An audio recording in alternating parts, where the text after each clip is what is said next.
Hello दोस्तों, दिसंबर के महीने में मुझे 8 कंपनियों के डिविडेंड अभी तक मिले हैं और 2 कंपनियां नोटेबल ओमेशन भी है जिनका एक्सपेक्ट एक्चुअली में साल की शुरुआत में मैं कर रहा था, लेकिन वो डिविडेंड नहीं आया है। सबके बारे में बात करेंगे। तो शुरुआत करते हैं यहाँ ओएनजीसी के साथ। 6 रुपीज 75 पैसे का डिविडेंड है। बहुत ही अच्छा साल रहा है ओएनजीसी के लिए। प्रॉफिट्स बढ़े हैं क्योंकि जो क्रूड के प्राइसेस जो साल की शुरुआत में जो बढ़े हैं उसकी वजह से बम्पर प्रॉफिट्स उनको हुए हैं और उसके कारण से आपको डिविडेंड मिल रहा है। लेकिन मैं एक और रियलिटी के साथ अवगत हूं कि ओएनजीसी के जो डिविडेंड है वो साइक्लिकल है, मतलब ये फ्लक्चुएट होते रहेंगे। ये साल बहुत ही अच्छा रहा था क्योंकि क्रूड के प्राइसेस ऊपर थे, लेकिन क्रूड के प्राइसेस नीचे जाएंगे। एक्सप्लोरेशन में जो उनके जो बिजनेस है वहां पर अगर जो मार्जिन्स हैं, प्रॉफिट्स हैं, वो कम होते रहेंगे तो फिर अगले साल एक्चुअल में किसी को नहीं पता है, लेकिन अगले साल में ये फ्लक्चुएट हो सकता है यही लेवल हो सकता है इसके कम लेवल हो, तो वो बोल पाना मुश्किल है। वो स्टेबिलिटी वाला जो पार्ट है वो कह पाना बहुत ही मुश्किल रहता है। लेकिन एक और चीज है कि क्वार्टर 4 में भी एक्सपेक्ट किया जा सकता है, क्योंकि हिस्टोरिकल डेटा भी मैंने देखा है पिछले कुछ सालों का, जिसके बेसिस पर क्वार्टर 4 में भी डिविडेंड एक्सपेक्ट किया जा सकता है। और दूसरी चीज ये भी है कि गवर्नमेंट को भी क्वार्टर 4 में जनरली जो भी प्रॉफिट मेकिंग कंपनियां होती है तो गवर्नमेंट की तरफ से भी थोड़ा प्रेशर आता है कि आप अपने डिविडेंड्स को डिक्लेयर कीजिए। दूसरी कंपनी है कोल इंडिया। 15 रुपए का डिविडेंड है और बहुत ही अच्छा, सेम ओएनजीसी की तरह बहुत ही अच्छा साल यहां पर जा रहा है। मैं उनके हर महीने के परफॉर्मेंस डेटा देख रहा हूं, बहुत अच्छा परफॉर्मेंस हो रहा है, चाहे वो प्रोडक्शन का हो, ऑफटेक का डेटा हो। प्रॉफिट्स आप देख सकते हैं जुलाई से सितंबर पिछली बार 3000 करोड़ से थोड़ा कम था और इस बार देखिए डबल 6000 करोड़ से ऊपर हो गया है प्रॉफिट। तो 15 रुपए का डिविडेंड है और इनफैक्ट यहां भी ओएनजीसी की तरह हिस्टोरिकली हम देखें तो जनवरी से मार्च के बीच में एक डिविडेंड कोल इंडिया के द्वारा आ सकता है। और अगेन वो गवर्नमेंट वाला फैक्टर तो है ही। तीसरा नाम है पेट्रोनेट एलएनजी। बहुत ही अच्छा साल नहीं रहा है, जो गैस के जो प्राइसेस हैं वो बढ़े हुए हैं, लेकिन फिर भी जो डिविडेंड है 7 रुपए का उनका आया है। एलएनजी का बिजनेस है, फ्यूचर का बिजनेस माना जाता है। रिसीव करती है, रीगैसिफिकेशन करती है। दाहेज गुजरात में और कोच्चि केरला में उनके टर्मिनल्स है, बहुत बड़े टर्मिनल्स हैं जब हम एलएनजी की बात कर रहे हैं। तो नेक्स्ट जो है उनका एक्सपेक्टेड है फाइनल डिविडेंड ही आएगा। अभी पता नहीं है जनवरी से मार्च को डिविडेंड आएगा कि नहीं, हिस्टोरिकली वो नहीं देते हैं। अब नेक्स्ट डिविडेंड क्वार्टर 4 के जब रिजल्ट्स आएंगे मई के महीने में तभी वो डिक्लेयर होगा। मुझे उम्मीद है आपको वैल्यू मिल रही है। हमारा चैनल अर्ली फाइनेंशियल आज़ादी को भी दोस्तों आप सब्सक्राइब कर सकते हैं। डिविडेंड पैसिव इनकम पर हम वीडियोस बनाते रहते हैं। चौथा नाम है आईआरएफसी। परफॉर्मेंस स्टॉक का तो बहुत अच्छा रहा है पिछले 2 महीनों में, लेकिन ये कॉन्सिस्टेंट डिविडेंड भी दे रही है जब से इसकी लिस्टिंग हुई है।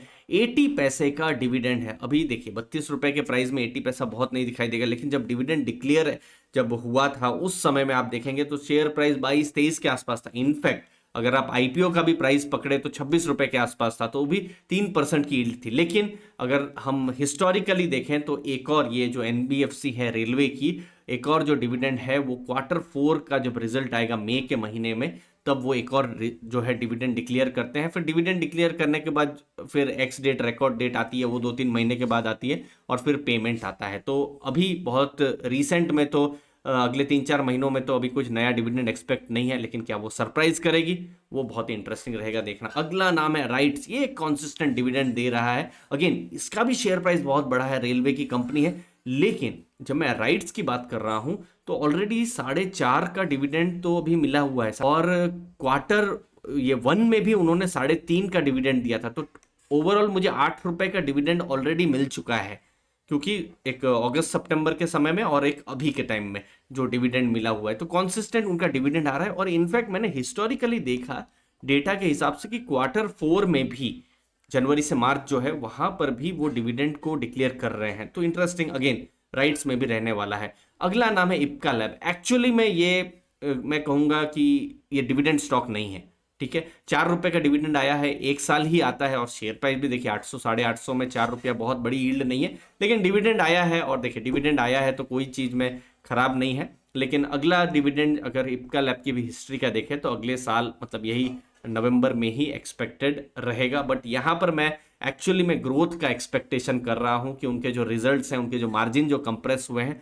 वो थोड़ा अच्छा हो जाए, तो वो इंपॉर्टेंट रहेगा। उस पर मैं कभी फ्यूचर में भी आपको मैं रिव्यू में कर दूंगा। अगला नाम है पावर फाइनेंस। सरप्राइज कर रही है पिछले कुछ सालों से बहुत ही बम्पर डिविडेंड के साथ। देखिए ₹3 का डिविडेंड, सेकंड इंटरिम डिविडेंड उनकी तरफ से आया है। पहला डिविडेंड ₹2.25 का ऑलरेडी Q1 के रिजल्ट्स के बाद अगस्त सितंबर में आ चुका है। तो टोटल ₹5.25 का ऑलरेडी इन्वेस्टर्स को डिविडेंड मिल चुका है। और हिस्टोरिकली देखा जाए तो Q4 जनवरी से मार्च एक और डिविडेंड एक्सपेक्ट किया जा सकता है पावर फाइनेंस में। अगला और आखिरी नाम है डिफेंस कंपनी कोचिन शिपयार्ड। ₹7 का डिविडेंड उनकी तरफ से डिक्लेयर हुआ है। और हिस्टोरिकली देखें तो Q4 में भी डिविडेंड को एक्सपेक्ट किया जा सकता है।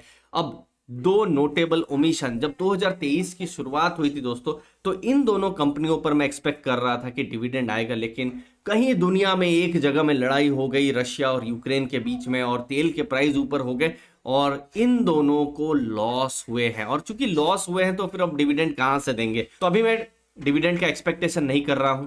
लेकिन अब चूंकि क्रूड के प्राइसेस कम हो रहे हैं तो अब एक्सपेक्टेशन इतना है कि उनके जो बिजनेस जो है वो एटलीस्ट लॉस से प्रॉफिट की तरफ आए। फिर डिविडेंड तो चलिए बाद की बात है, बट वो एक एक्सपेक्टेशन है कि एटलीस्ट जो उनके जो मार्जिन्स हैं, उनके प्रॉफिट्स हैं, वो आना शुरू हो जाए। Q3 Q4 उतना ही हो जाए तो भी बहुत अच्छा रहेगा। तो 2023 जो है क्या टर्न अराउंड रहेगा, वो बहुत ही इंटरेस्टिंग रहेगा इन दोनों बिजनेसेस के लिए। और लास्ट में दोस्तों मुझे खुशी है आपके साथ शेयर करते हुए, अर्ली फाइनेंशियल आजादी का ऐप भी लाइव है और यहाँ पर 2 कॉम्बो कोर्स आपको मिल सकते हैं, स्टॉक सिलेक्शन विद एनालिसिस और इक्विटी म्यूचुअल फंड। अगर आप बिगिनर है तो किस हिसाब से आप अपना इन्वेस्टमेंट फ्रेमवर्क रखें, सेक्टोरल एनालिसिस करें, स्टॉक एनालिसिस करें बिगिनर्स, तो उस पर ऊपर बहुत सारे मटेरियल्स है। और साथ साथ फ्री में बहुत सारे स्टडी मटेरियल्स भी जो है वो मैं अपलोड कर रहा हूं डेली के बेसिस में। और इनफैक्ट 2022 के एंड तक किस हिसाब से एक्सपर्ट्स कहते हैं कि 2023 जाएगा, उस पर भी स्टडी मटेरियल्स आपको अपलोड होते हुए दिखाई दे सकते हैं अगले कुछ दिनों में। दोस्तों धन्यवाद आपके टाइम के लिए।